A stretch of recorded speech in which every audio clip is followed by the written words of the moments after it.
بسم اللہ الرحمن الرحیم۔ السلام علیکم۔ خلیفہ ہارون کو اندازہ ہو گیا تھا کہ بہلول ایک بے ضرر اور مفید انسان ہے۔ اس کی شگفتہ باتوں کی حکمت دفن تباہ کا ذریعہ بھی بنتی تھی۔ وہ بغداد شہر کا پسندیدہ اور ہر دل عزیز کردار تھا۔ جب بھی خلیفہ ہارون اس کے ساتھ سختی کرنا چاہتا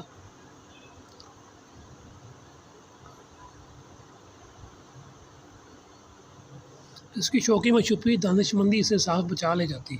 بہلول کی تمام زندگی اسی آنکھوں چولی میں گزری۔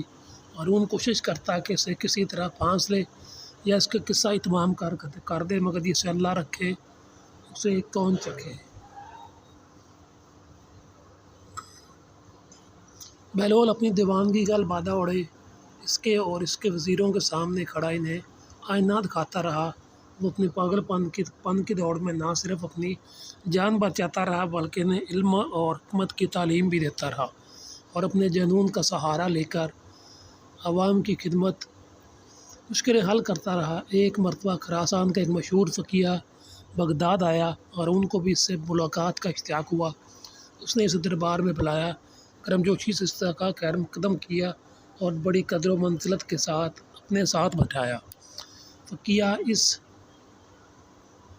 عزت افزائی پر پھولے نہیں سما رہا تھا اور ہارون پر اپنے علم کی داغ بتانے کی کوشش کر رہا تھا کہ اچانک بہلول کہیں سے پھرتا پھراتا دربار میں آ نکلا۔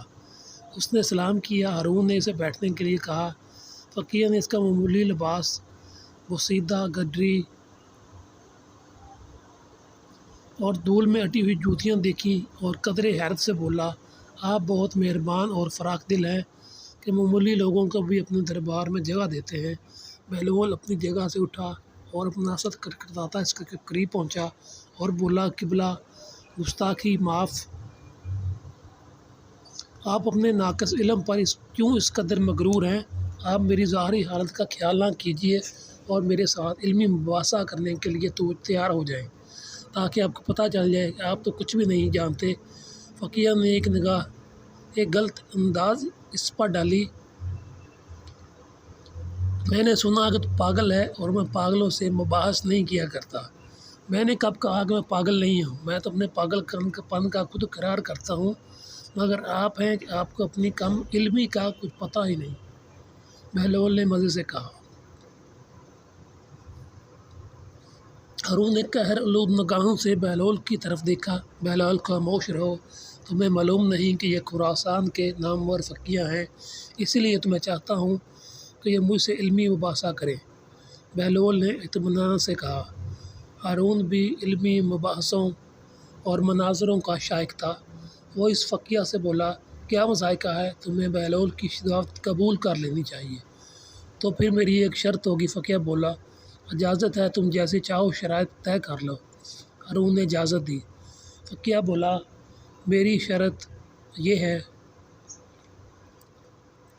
کہ میں بہلول سے ایک معمہ پوچھوں گا، اگر اس نے درست جواب دے دیا تو اسے 1000 اشرفیاں دوں گا، اور اگر یہ ناکام رہا تو مجھے 1000 اشرفیاں دینے کا پابند ہوگا۔ بہلول مسکرایا، ہم فقیروں کے پاس مال دنیا کہاں؟ ہاں، میں خود کو آپ کے سپرد کر سکتا ہوں کہ آپ ایک غلام کی طرح مجھ سے کام لیں اور اپنی 1000 اشرفیاں پوری کر لیں، اور اگر میں 1000 اشرفیاں جیت گیا تو وہ ناداروں اور محتاجوں کا حصہ ہے۔ کہ امیر المومنین علی المرتضیٰ رضی اللہ تعالیٰ عنہ فرماتے ہیں کہ جہاں بھی دولت ضرورت سے زیادہ ہے وہاں یقیناً کسی حقدار کا حق ضائع ہو رہا ہے۔ مجھے منظور ہے، اور کیا تم تیار ہو کہ میرا معمہ حل کرو؟ فقیہ نے کہا۔ بصر و چشم، بہلول نے جواب دیا، عالی جاں، آپ کی بھی اجازت ہے؟ فقیہ نے ہارون سے پوچھا۔ اجازت ہے، ہارون نے ایک شاہانہ تمکنت سے کہا۔ فقیہ نے اپنا معمہ پیش کیا۔ ایک گھر میں ایک عورت اپنے شرعی شوہر کے ساتھ بیٹھی ہے۔ اس گھر میں ایک شخص نماز پڑھ رہا ہے اور دوسرا روزے سے ہے۔ اچانک دروازے پر دستک ہوتی ہے اور ایک ایسا شخص اندر داخل ہوا جس کے آ جانے سے شوہر اور بیوی ایک دوسرے پر حرام ہو گئے۔ نماز پڑھنے والے کی نماز باطل ہو گئی اور روزہ دار کا روزہ ہی باطل ہو گیا۔ کیا تم بتا سکتے ہو باہر سے آنے والا شخص کون ہے؟ دربار میں سناٹا چھا گیا۔ لوگ ایک دوسرے کا منہ دیکھنے لگے۔ بہلول نے برجستہ کہا، گھر میں داخل ہونے والا شخص اس عورت کا پہلا شوہر ہے جو سفر پر گیا ہوا تھا، جس کے بارے میں یہ خبر ملی تھی کہ دوران سفر انتقال کر گیا ہے۔ اس عورت نے حاکم شرع کی اجازت سے اسی مرد سے عقد کر لیا تھا جو اس کے برابر بیٹھا ہوا تھا۔ انہیں 2 اشخاص کو اجرت دی تھی کہ وہ مرحوم شوہر کی قضا نمازیں ادا کریں اور روزے رکھیں۔ اسی اثناء میں پہلا شوہر سفر واپس آ گیا کیونکہ اس کی موت کی خبر غلط تھی، چنانچہ اس کے آتے ہی دوسرا شوہر اس عورت پر حرام ہو گیا۔ ان دونوں اشخاص کی نماز اور روزہ باطل ہو گئے جو شوہر کو مردہ سمجھ کر اس کے لیے پڑھی اور رکھے جا رہے تھے۔ مرحبا مرحبا بہت خوب، بہلول بعض کا تو تمہاری دیوانگی بات دیتی ہے۔ ہارون نے ستائش کی۔ باقی وزیر اور میر بھی اطاعت تحسین دینے لگے۔ شور کچھ کم ہوا تو بہلول کہنے لگے، کیا علی جا کی اجازت ہے کہ میں بھی حضرت فقیہ سے ایک سوال کروں؟ اجازت ہے، ہارون نے کہا۔ کیا آپ تیار ہیں؟ بہلول نے پوچھا۔ ضرور پوچھو، فقیہ نے خفت سے کہا۔ فرض کریں کہ ہمارے پاس ایک مٹکا شیرہ اور ایک مٹکا سرکہ موجود ہے، ہم اس سے سکنجین تیار کرنے کے لیے ایک پیالہ سرکہ اور ایک پیالہ شیرہ مٹکوں میں سے نکالتے ہیں اور دونوں کو کسی برتن میں ملا دیتے ہیں۔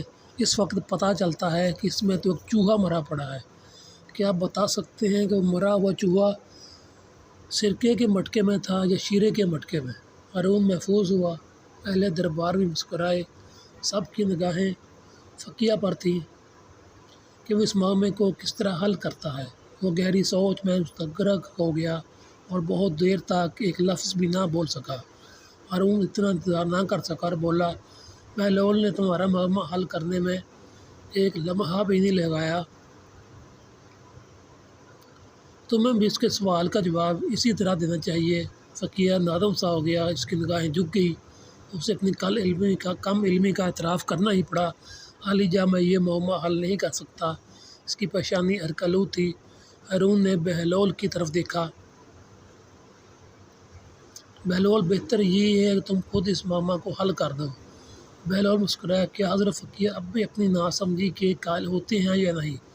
فقیہ بولا، بہلول، تم نے مجھے صاف دلا دیا کہ علم کی کوئی حد نہیں۔ کسی کی ظاہری حالت کو دیکھ کر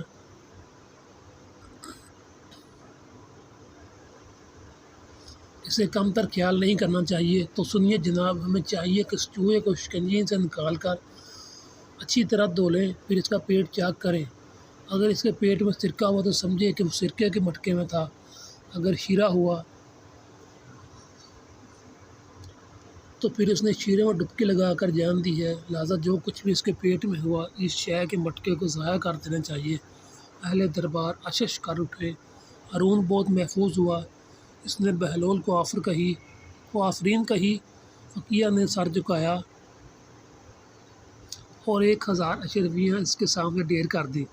بہلول نے تمام اشرفیاں سمیٹ کر اپنی جھولی میں ڈالیں اور محل سے باہر نکلتے ہی انہیں ضرورت مندوں میں بانٹنے لگا۔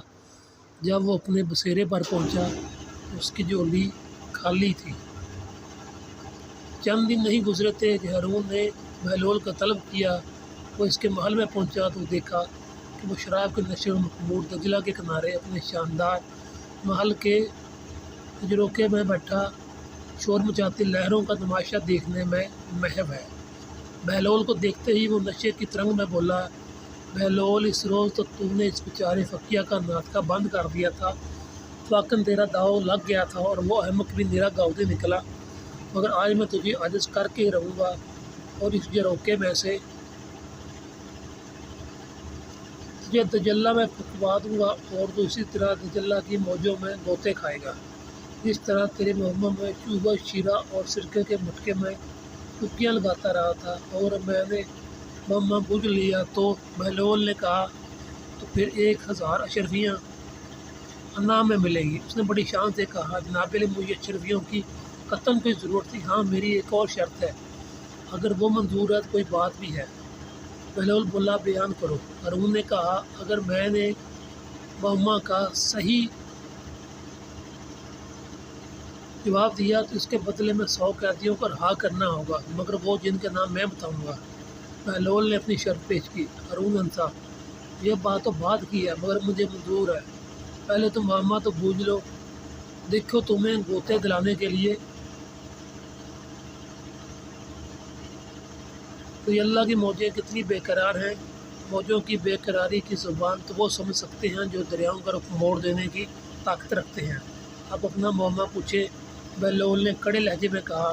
ہارون گویا ہوا، تو سنو، اگر کسی شخص کے پاس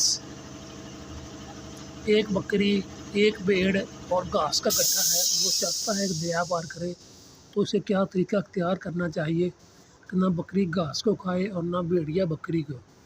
بہلول نے ایک لمحہ بھی نہیں سوچا اور برجستہ کہا، اس شخص کو چاہیے کہ بھیڑیے اور گھاس کو کنارے پر چھوڑے اور بکری کو دریا کے پار لے جائے، پھر وہ واپس آ کر گھاس لے جائے اور گھاس کو کنارے پر چھوڑ دے، لیکن بکری کو واپس لے کے آئے۔ اب بکری کو کنارے پر چھوڑ دے لیکن بھیڑیے کو پار لے جائے۔ واپس آ کر وہ بکری کو لے جا سکتا ہے، اس طرح نہ بکری گھاس کھائے گی نہ بھیڑیا بکری کو کھا سکے گا۔ ہارون حیران ہوا، بہت خوب بہلول، آج تو ستارے تمہارے حق میں تھے۔ ستارے ناحق کچھ بھی نہیں کرتے کیونکہ وہ تو حق کو پہچانتے ہیں۔